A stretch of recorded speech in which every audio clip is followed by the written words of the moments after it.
À Rio, vous pouvez trouver un travail après sa licence. Il y a pas mal de boulot, mais ça dépend un peu de l'époque. Il y a des époques à Rio où il est plus facile de trouver un emploi que d'autres époques. Par exemple, on avait eu les Jeux olympiques de Rio et la Coupe du Monde 2014-2016. Et là, à Rio, il y avait beaucoup de boulot pour tout le monde. Mais normalement, ce n'est pas si bien les marchés qu'à São Paulo, par exemple. À São Paulo, c'est une ville plus grande et il y a beaucoup de personnes de Rio qui vont quand même à São Paulo pour trouver un boulot. Et ça dépend beaucoup de l'époque en fait. Mais Rio et São Paulo, c'est les deux villes les plus grandes. Mais São Paulo, quand même, ça concentre vraiment le marché d'emploi. Si tu veux un bon travail, si tu veux faire une carrière, c'est plutôt à São Paulo. São Paulo, c'est très avancé économiquement. Et après, pour le reste du Brésil, il y a beaucoup de gens du Nord-Est, par exemple, qui viennent à Rio et à São Paulo, justement, dans le Sud-Est, pour trouver un emploi, parce que c'est beaucoup plus facile que chez eux, des fois. Il y a, par exemple, le Nord-Est, il y a les sertões. On appelle, c'est un désert, en fait. Et il n'y a pas beaucoup par exemple, des entreprises internationales. Il y a une concentration à Rio et à São Paulo.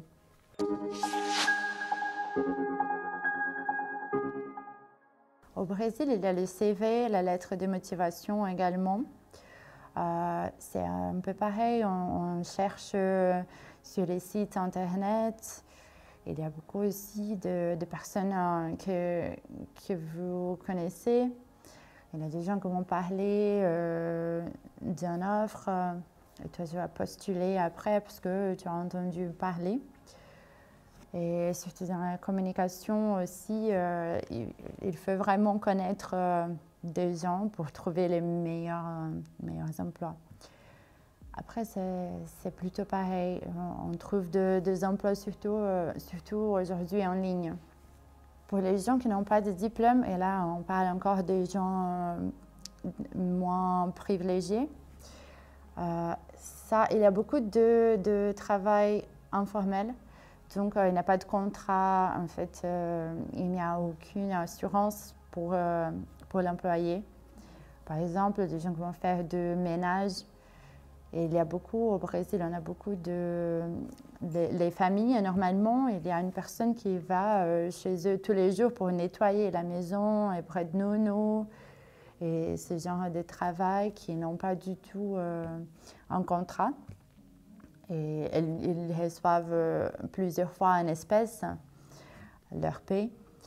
Et donc là, il faut quand même avoir connu des personnes qui vont te recommander pour aller faire le ménage chez quelqu'un d'autre. Mais ce n'est pas du tout la même chose. Là, il n'y a pas de CV, il n'y a pas de lettre de motivation, c'est juste des travaux précaires. Il y a beaucoup des emplois précaires aussi. Et c'est plutôt pour ces personnes-là qui n'ont pas fait une licence. Il y a beaucoup de personnes entrepreneurs à Rio et à São Paulo surtout. À São Paulo, vous allez voir beaucoup de start-up, de nouvelles entreprises de technologie, et tout ça à Rio aussi. Et il y a beaucoup d'entrepreneurs, si on peut dire, plus informels.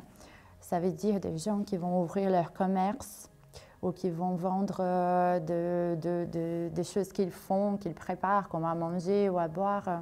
Même des gens de favela, dans ce cas-là, j'ai déjà vu, ils vont créer une petite entreprise pour vendre des choses qu'ils préparent à la maison, à manger, ou des boissons. Ou alors, j'avais travaillé à l'époque, il y avait aussi des coiffeurs. Il y avait beaucoup de gens qui ouvraient leur entreprise pour être coiffeurs. Et ça, même les gens les plus précaires. C'est plus facile d'ouvrir une entreprise là-bas au Brésil qu'ici en France. Même si ça reste un peu bureaucratique, ça arrive beaucoup.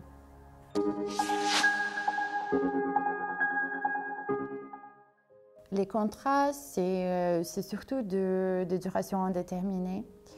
On n'a pas beaucoup de duration déterminée, mais on travaille quand même 40 heures par semaine. Les vacances, c'est quand tu travailles depuis 1 an dans l'entreprise, tu as le droit de prendre 20 jours, je pense, de vacances. Mais là, encore une fois, il faut avoir les contrats signés, sinon il faut que tu parles à ton employeur pour essayer de voir qu'est-ce qu'il peut offrir. Et là, ce n'est pas du tout formalisé.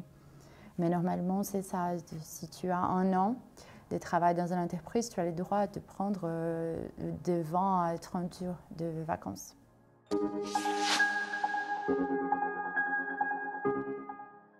Oui, il y a un salaire minimum.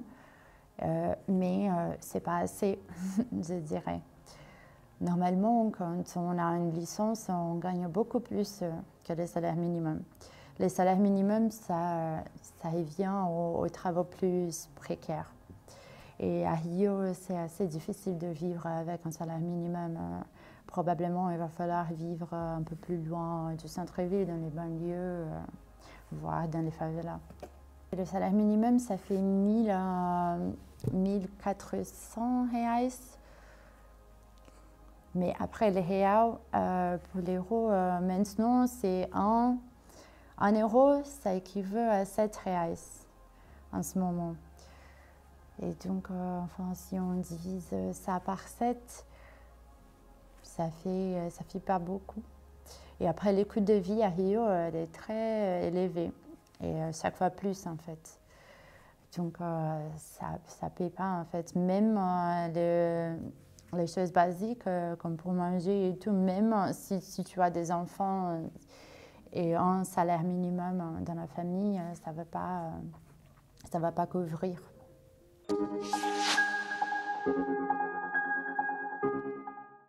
Il n'y a pas d'allocation chômage. C'est un peu chacun pour soi. Malheureusement, si tu ne réussis pas, il n'y a pas beaucoup d'aide du gouvernement. Il y a eu des essais, des initiatives qu'on a essayé un peu. Comme il y a les bourses famille. Ça, c'est pour des personnes très précaires.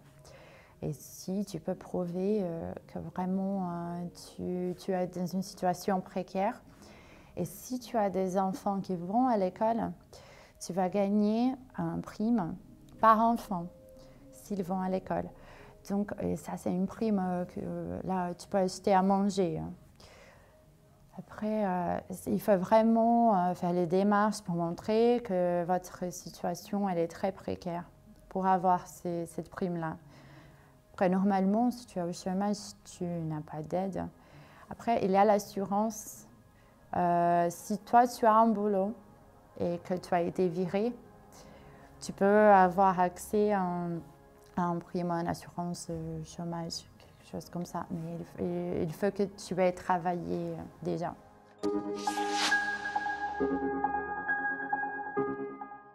Je pense que l'égalité salariale, c'est plutôt comme en France. Il y a des problèmes toujours, c'est pas du tout réglé ça. Mais je ne ressens pas du tout une différence à l'embauche. Par exemple, je ne crois pas qu'il y ait. Après, il y a les métiers qui sont différents que d'autres. Dans la communication, il y a en fait plus de femmes que des hommes. Mais si tu vas dans une école d'ingénierie ou de médecine, c'est peut-être plus difficile pour les femmes quand même de montrer qu'elles sont dans le même niveau que les hommes. Après, il y a beaucoup de sexisme. On ressent le sexisme au travail, c'est toujours là. C'est pas du tout. On est loin d'être libre du sexisme.